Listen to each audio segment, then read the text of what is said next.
Hi everyone, it is Marianne from Yarnwork Studio, and today I'm going to try to do an all-in-one video where I show you how I take one long continuous knitted tube and split it into two socks.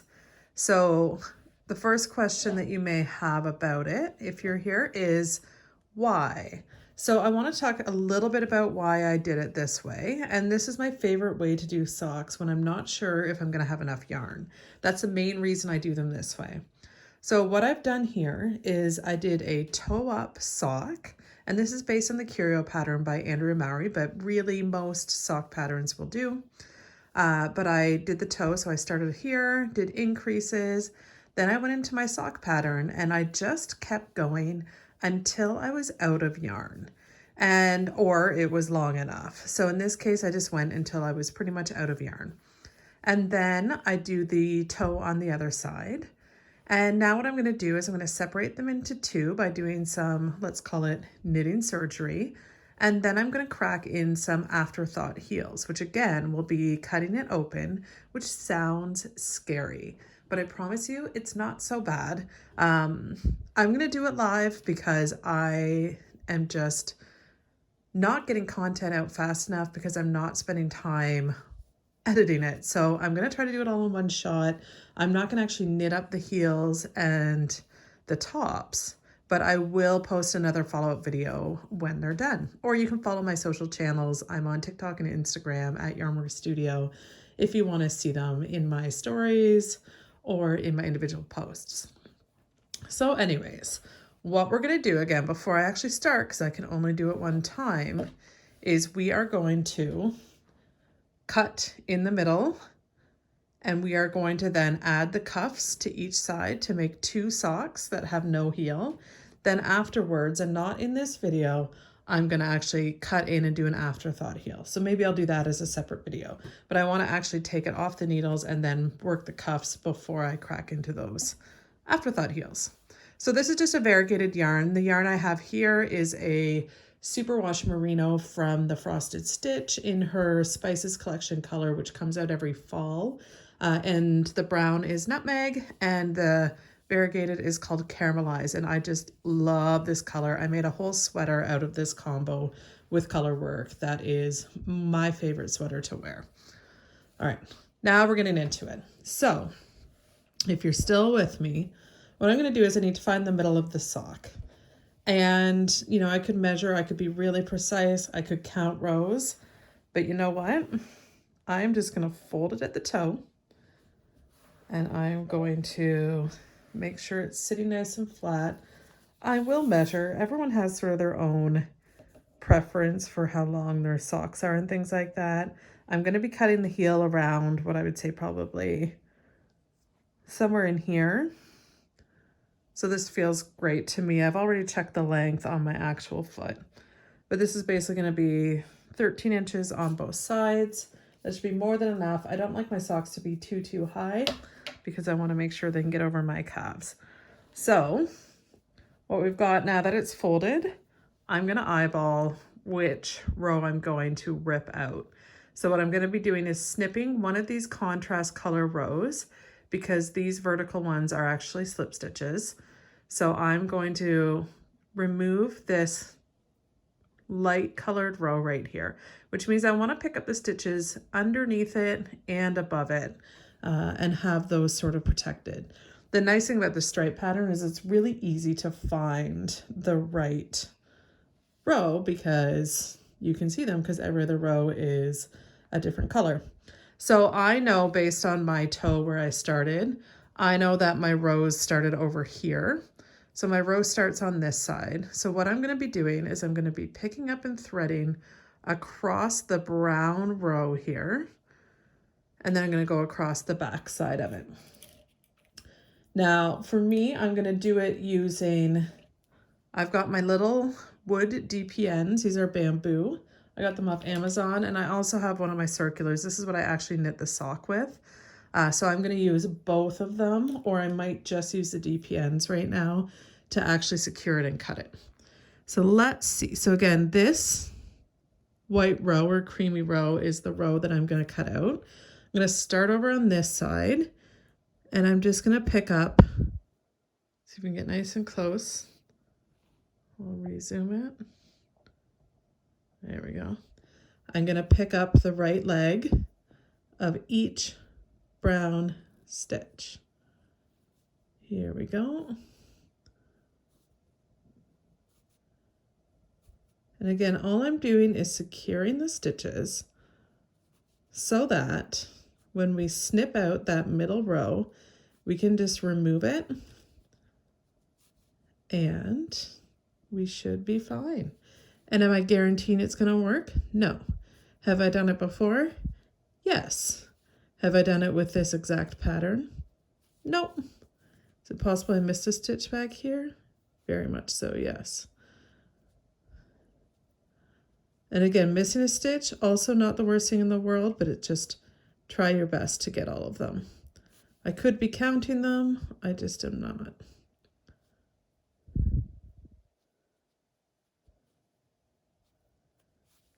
Let's see here. And this should work with any sock pattern that you use, depending on how the color work actually works. But this one's pretty straightforward. The last one I did it on was straight stockinette, so I didn't have to worry about it as much. Okay. So there we go. I've got all the stitches underneath on this side. What I'm going to do now is one above the cream one, so the brown row above the cream. I'm going to go ahead and do the same thing there. And I'm just going to pick up the right leg. I'm doing this in real time. I'm not having any editing mojo these days. So you're going to hear me breathing. I'm not going to fast forward, but this should be helpful, I think, for people who might want to follow along.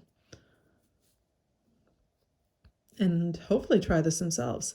Again, it's a great way to use up yarn scraps because you know you'll end up with two socks that are the same. And you just keep going until you're out of yarn. You don't have to worry about yarn management of doing two socks at the same time, separately on the same needles or anything like that. But it does require some bravery, some guts, if you will, when it comes to the actual act of cutting into your knitting. It's a little like hard to grab just because I'm so close to the other row. But there we go. And now almost everything in knitting is fixable if you make mistakes. But we don't want this to be a disaster. We want this to be nice and controlled. Okay, so there it is on one side. That looks very cool. Don't you think it kind of has a cool vibe to it? What I'm going to do is flip over, and I'm going to do the same on the other side, making sure it's the exact same row again.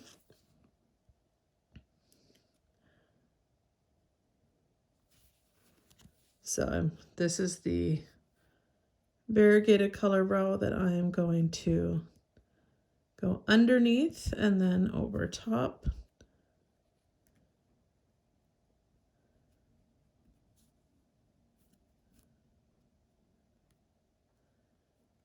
I really like using nice and sharp needles for this. The bamboo that I have, these are just cheapos from Amazon. I got like a giant set of them. I don't use them very often. I don't use them for actual project work so much as finicky things like this.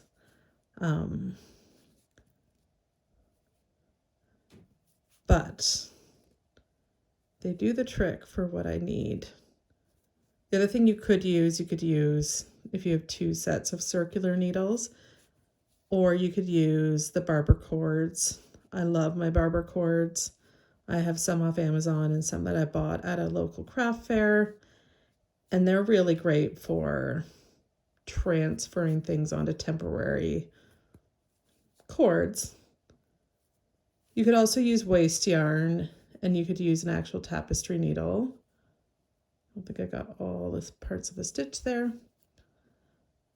So yes, feel free to fast forward. I will not be offended if you do to get to the end, but I'm just doing my chatter as I do this. I know this is going to be a long video, and hopefully my phone doesn't run out of space. I have no nails right now. I'm all of a sudden very aware of that.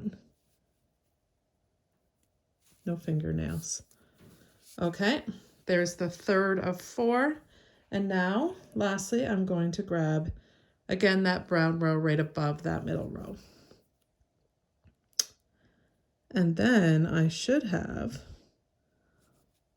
the ability to catch all my stitches, and I'll show you the trick for when I cut it and hope it goes well. This could be an absolute fail video.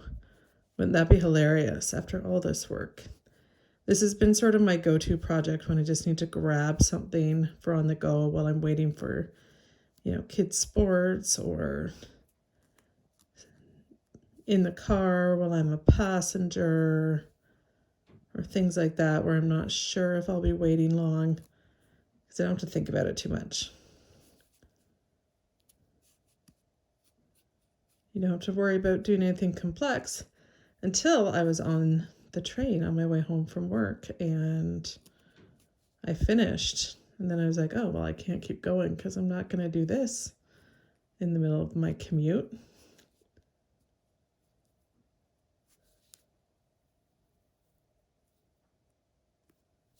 Okay, let's see. Last little section. This needle doesn't seem as rigid as the others, so it's a little harder to aim. Little harder to aim it.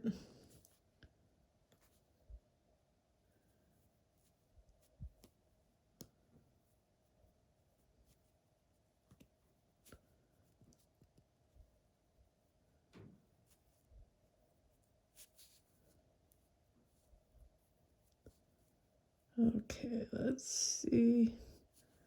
I'm actually going to use another needle just to grab these last 2. This is the raw, real video here. No shortcuts. Okay, and then I'm going to get that through. Beautiful. All right, and now we've got all 4 in, so both sides. All the stitches around that row are secure. So I don't need to be scared about cutting this because they're all secure. So again, I can check my toe. I know I started here. So this, let me refocus it. This side is the start of the round. So what I'm going to do is I'm going to snip it over here, and then I'm going to pull it out this way. And this is where we try not to get too nervous. It's fine. I'm going to take one leg of one of the white stitches and I'm going to snip it. Are we ready? Maybe I'll take a photo of this. Okay. Snip. It's done. I cannot undo it now. And now I should have brought a tapestry needle with me, but I didn't. So I'm going to actually use one of my Taugus. And now I'm going to open this up.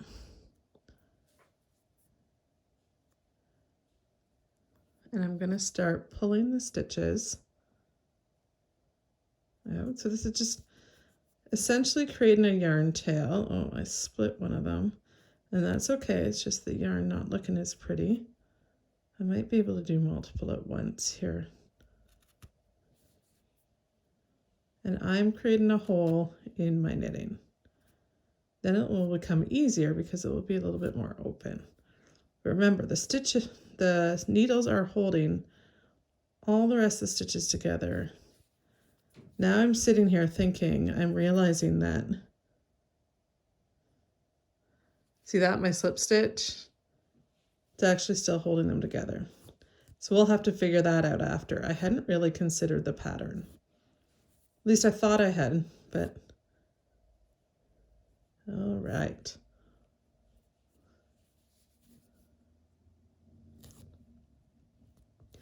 And the thing to remember, like if you get nervous about doing stuff like this, it's maybe not a healthy thing to do, but I think about what's the worst that could happen? The absolute worst would be this is ruined and all this work was for nothing and I won't have my socks. And that would be very sad. But realistically, if I mess it up here, I can just, pick up stitches a little bit lower and lose a little bit of ankle height, and that's it. So that's not scary. So I can stay nice and calm about it.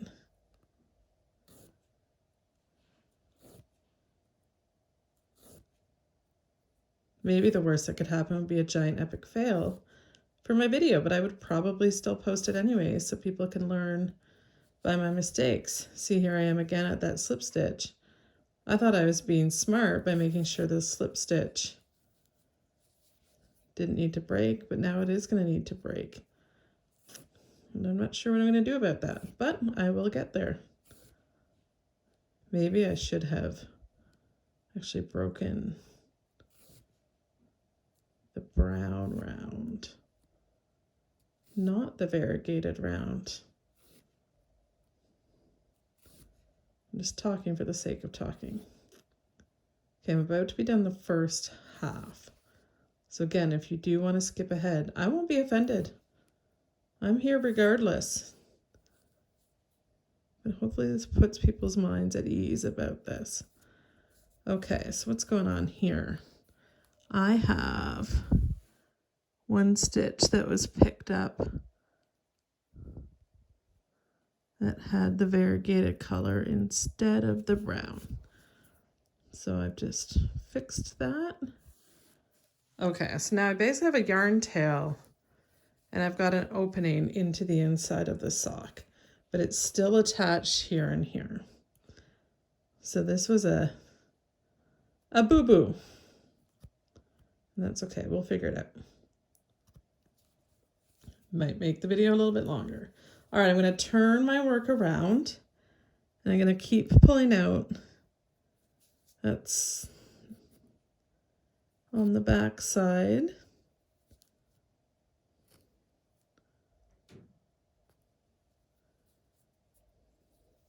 It's getting messy. Okay. And again, if I had done the slip stitches properly or thought this through, then this would be a lot easier at this point because I'd be pulling up and it would be actually making the big hole. But instead it's still holding it pretty tight because it's still being held together with the slip stitches.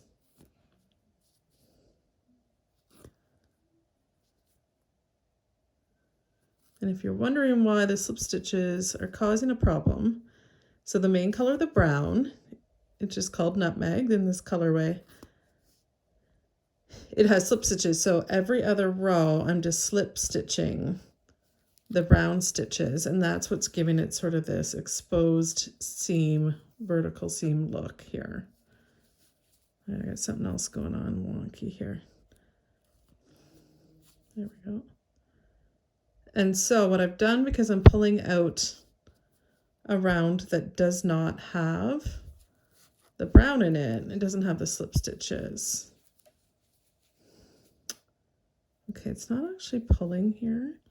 I think it's snagged on something. What I'm going to do is snip it again. So I can just keep pulling it on this side and then figure out what that block is. Again, what you don't want to do is slip too close to where your yarn tail is going to end up, which for me is over here, because you need to have that yarn tail to secure the end and weave it in.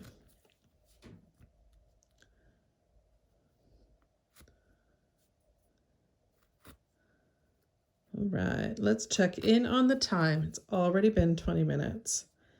This is the problem with me not editing. But I just feel like every time I want to do something and edit it, it takes me so long to dedicate time to it that I end up not doing it. So I'll record it and never post it, and then y'all never get to see it. And to me, it's much more important that you actually get to see it, because I get asked this kind of stuff a lot on my social media. Again, this is getting really stringy. I'm gonna cut it. It's not the smoothest video for process, but hopefully it will give you confidence or give you an idea as we go. Sorry, I just hit the phone stand as well. I'm really shooting for the fences today. Knocking it out of the park, whatever the baseball metaphor is. That makes sense here. Okay, we're right near the end. So, in a perfect world, right now, I would have two sort of detached socks. However, I don't. And the reason I don't is because these slip stitches, I should have cut out a brown row instead. Oh, so let me think about this. And what would happen? What do I need to do to unsecure and snip these apart? I'm just staring at it closely. So the one thing I could do is snip it and tie it off. I think that's what I'm going to have to do, but it's going to be very hard to tie off because it's going to be a very small thing there. The other option would be to actually go one row down and snip out this whole row. Actually, you know what? I think I know the right option. And it's going to be, if I drop that one stitch off, can I snip it out? No, I think the right option is going to be, and don't panic, I'm going to go one down.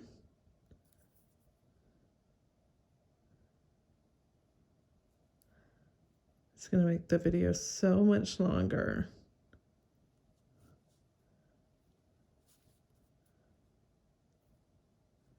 But I'm going down.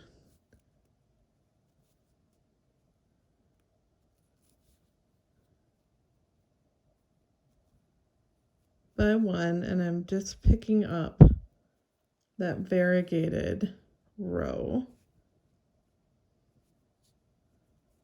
instead of the brown row. So I'm essentially going to rip out a brown row. And I don't need to do both sides yet. I'll just make sure it works on one side before I do the other. So now you get to watch me again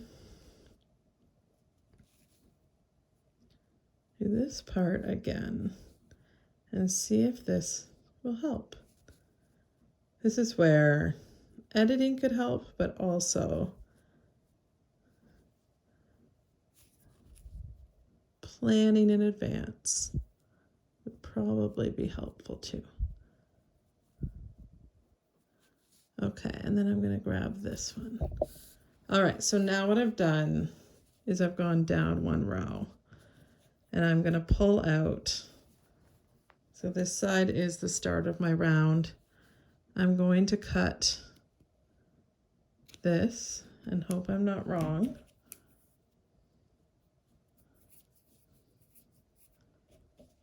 And cut this. I don't even know if I need to cut that one actually.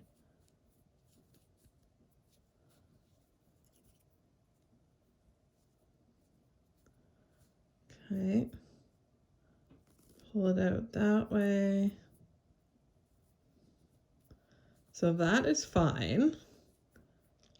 Where I'm not sure it's fine is over here where it's short. So I'm just holding on to that edge really close.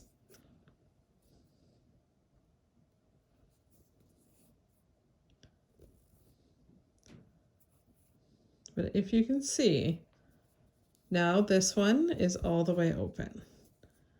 So I'm just going to hold on to this in case I need it, but I'm pretty sure on the other side, that's where it's going to come out. So again, I'm going to squeeze this. I'm going to turn over to the other side. I'm going to, again, pull out this bottom one that I spent so much time putting in. and I'm going to go into the one below it.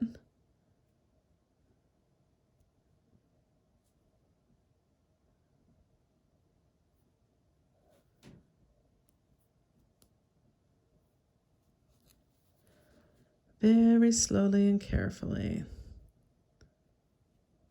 I'm going to hit my little tripod. I'm sorry for that.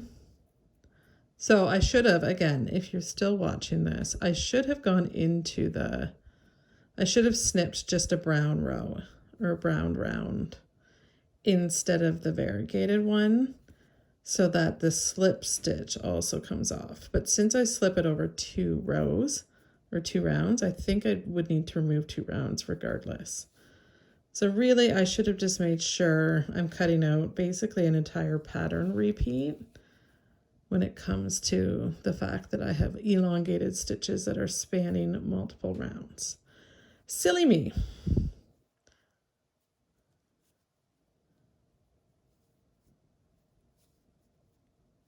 Almost there. I don't like awkward silences, but I also don't love hearing me just randomly banter. Okay, so I think because we cut it on the other side already, I think the stitch is already coming out. So now you can see we're gonna have 2 socks in 2 pieces, nice and clean with all the needles holding all the stitches. It might get a little messy over here because it is still connected on this side, because when we work in the round, we are working in a way that allows us to, it's almost like a spiral, right? So we cut it in the middle of one of the rounds, but that doesn't mean that it's disconnected on the far side. Okay, so I'm just going to take a look. Got so many needles. So I'm going to look real close up, see what we got going on for stitches and for yarn. Okay. There's no good way to explain this part. This is simply, I'm trying to find the right spot where I'm probably going to need to either cut or detangle. Okay, so let's look at this really closely. This stitch is attached, but I don't think it needs to be. And again, it's gonna look so messy, but there's nothing we can't recover from. I just wanna make sure we've got, oh, see, I'm kind of split.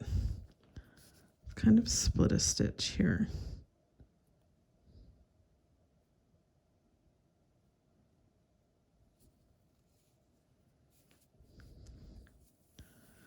That one's good. That one's good. Oh, I've just dropped one now. That's all right. I don't think I'm soothing anyone's mind about this.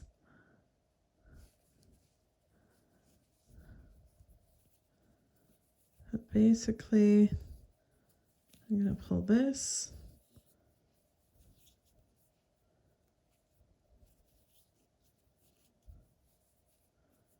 I've got that. This is the surgery portion. There we go. Look at this. Okay. So the idea is once you've done it properly, you should have long yarn tails at the start of your rounds. So I've got 2 there, and I've got 2 here.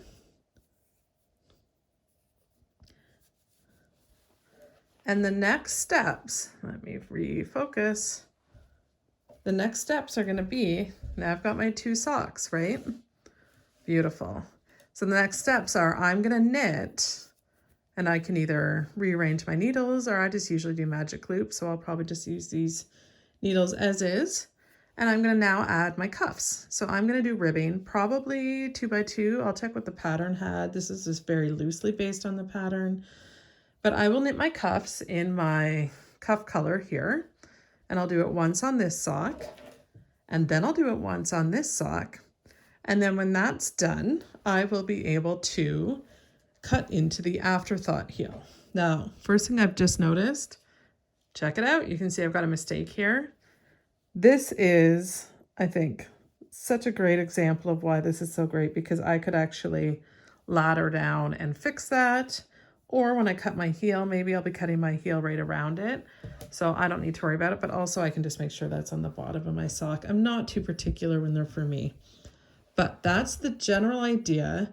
I know that was a long and painful process for us that maybe didn't put your mind at ease, but at the end of the day, look what we did. We had one sock, one big long tube, and now we have two that we can carry on, and we're done the body for both.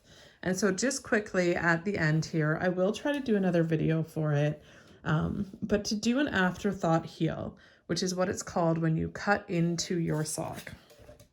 I'll flip it over so I stop staring at that mistake. To do the afterthought heel, oh, actually, wait. Looking at these, and these are two different lengths. What I might do is either knit up more, or I might break one down. See that? I'm just now noticing they're not exactly even.